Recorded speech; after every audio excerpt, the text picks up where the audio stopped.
Hobi. Hobi adalah kegiatan atau aktivitas yang dilakukan dengan tujuan untuk mendapatkan kesenangan ataupun kepuasan pribadi.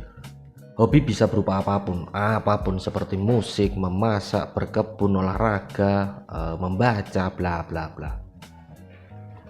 Hobi itu seringkali dilakukan di waktu luang atau sedang ingin bersantai. Bisa juga dilakukan untuk menghilangkan stres.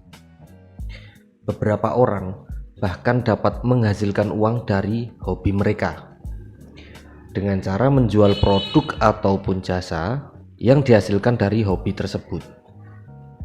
Pertanyaannya, apakah hobi yang dibayar masih bisa kita sebut sebagai hobi? Selamat datang di konten fotografer terakhir. Saya Anggi Prastio dan terima kasih telah meluangkan waktu untuk mampir di konten ini. Disclaimer terlebih dahulu, konten kali ini sebenarnya saya ingin bertanya kepada kalian para pendengar.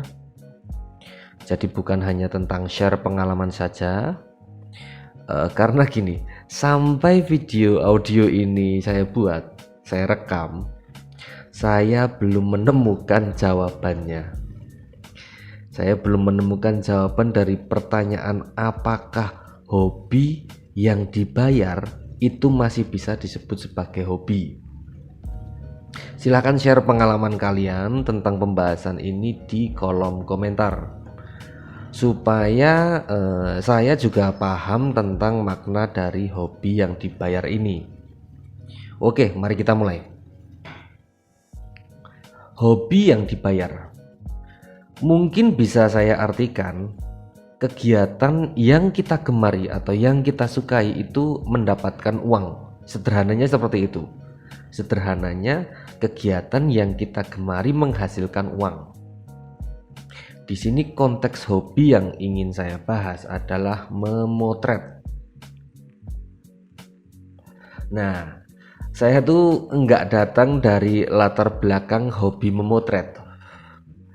Tetapi saya banyak mendengar kisah-kisah atau cerita-cerita ini dari teman-teman fotografer saya. Banyak dari mereka datang dari hobi. Cerita tentang memulai dari hunting model, lalu dimintain tolong teman mereka yang mau menikah. Setelah itu mulai tertarik untuk terjun di bidang fotografi pernikahan, lalu ikut komunitas, jadi freelance, lalu membuat brand vendor fotografi. Banyak sekali rekan seperjuangan saya datang dari cerita seperti ini. Dan mungkin juga kalian yang mendengarkan konten ini. Kebetulan saya tidak memiliki kemewahan itu. Saya kebetulan tidak datang dari cerita seperti itu. Gini, saya tuh terjun di industri wedding di 2007-2008. Ketika itu saya mulai dari ikut salah satu brand vendor video liputan di area saya, yaitu di Klaten.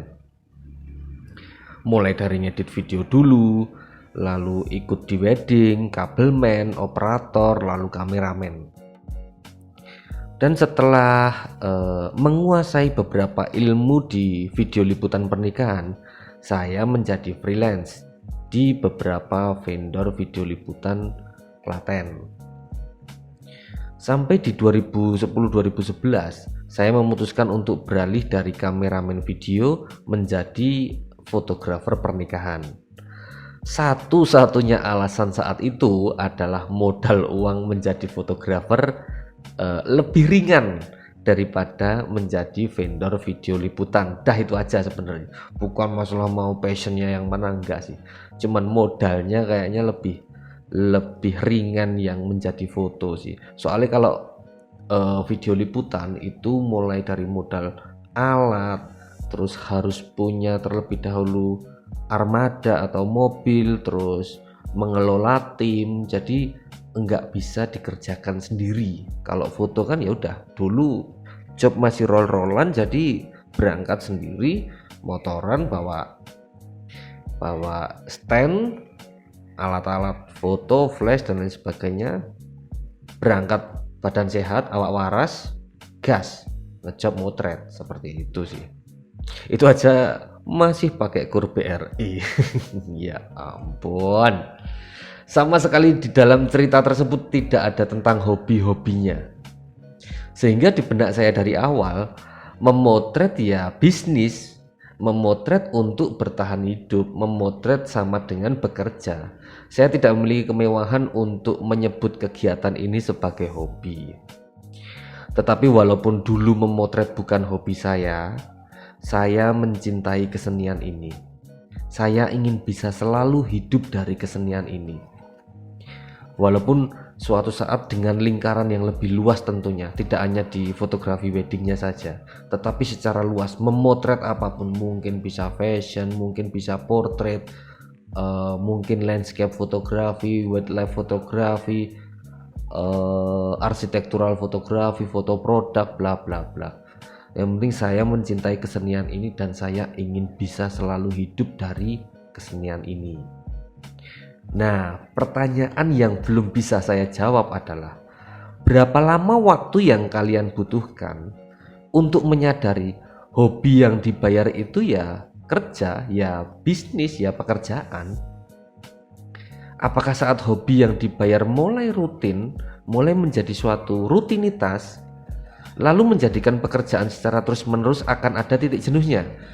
Kan pertama hobi nih, lalu menjadi kegiatan rutin, lalu menjadi pekerjaan, dilakukan secara terus-menerus, apakah akan ada titik jenuhnya? Nah, jika ada titik jenuhnya, lalu untuk menghilangkan stres kita melakukan kegiatan hobi, yang mana hobi kita memotret, itu kan paradoks ya. Lalu bagaimana cara menghilangkan kepenatannya? Bagaimana cara menghilangkan titik jenuhnya? Itu masih menjadi pertanyaan saya. Udah yang satu tentang berapa lama waktu yang kalian butuhkan untuk menyadari hobi yang dibayar itu pekerjaan. Lalu yang kedua, apakah ada titik jenuhnya?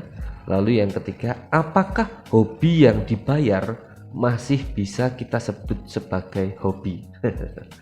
Nah, dari 3 pertanyaan ini bisa kita diskusikan di kolom komentar. Saya ingin tahu dari sudut pandang kalian yang melalui fase hobi lalu menjadi pekerjaan ini.